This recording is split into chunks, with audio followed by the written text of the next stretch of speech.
All of us here today recognize the importance of TSA's mission, and it's imperative that we make sure that TSA has the resources they need to fulfill that mission and that those resources are deployed as effectively as possible. I have reviewed TSA's budget request and found aspects I agree with and a couple of aspects that I think warrant further examination. First, I'm pleased to see that the TSO basic training will continue at the TSA Academy at the Federal Law Enforcement Training Center's headquarters in Glencoe, Georgia. FLETC conducts law enforcement training for more than 90 federal agencies and thousands of state and local law enforcement agencies. And I think it's important for TSAs to know that they are being trained by the best at the same facility as officers and agents who are directly responsible for maintaining United States national security. I think it reinforces for new TSOs that the job they're training for is equally important to our national security. It's a job that our government and the American people value, that we rely on, and that we're willing to invest in. Last year, this subcommittee held a hearing to assess the current state of the Federal Air Marshal Service. We learned during that hearing that FAMS has not had an incoming class since 2011, and their attrition rate has increased. That was troubling to many of us, so I'm glad to see that some of those concerns have been resolved, and there will be a new FAMS class this year. Of course, we know that in addition to aviation security, TSA is also responsible for protecting several modes of surface transportation. The U.S. now sees more than 10 billion passenger trips on mass transit systems each year, and nearly 800,000 shipments of hazardous materials every day. We've seen evidence in recent years that ridership on mass transit systems continues to grow even as gas prices decline.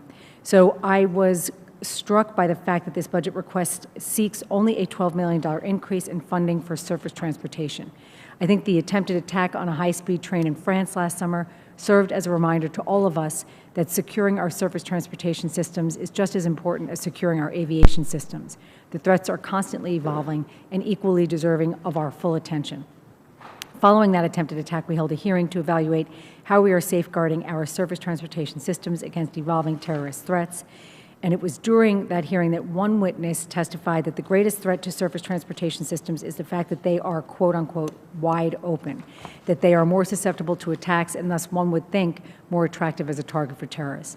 Another witness stated that reduced grant funding would have a drastic effect on the many transportation systems that rely on these additional funding sources, and yet TSA has not found the need to seek significant funding increases for surface transportation security in this budget request. I know that you will do your best to answer those questions, Administrator Neffinger, and I look forward to hearing that. I'd also like to talk to you about why TSA continues to request funding or has not cut funding for their behavior detection program, which at the time of the 2013 GAO report had cost $900 million since 2007, and yet has not, to my understanding, been proven totally effective. I address these concerns. I'd like you to address these concerns given the fact that we're approaching a summer season that we expect to be one of the busiest we've ever seen, with some of the longest checkpoint waiting times we have ever seen. So I think that raises a serious question: why would TSA want to use their resources and manpower on a program that has not yet proven effective?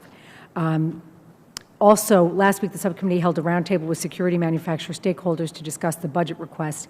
And one thing that emerged from our discussion was that there seemed to be discrepancies between TSA's strategic 5-year technology investment plan and the fiscal year 2017 budget request. And that's another thing I'm sure that you are going to address as well, Administrator Neffinger. Thank you again for coming. Mr. Chairman, thank you again for convening this hearing. And I look forward to a productive dialogue today, and I yield back the balance of my time.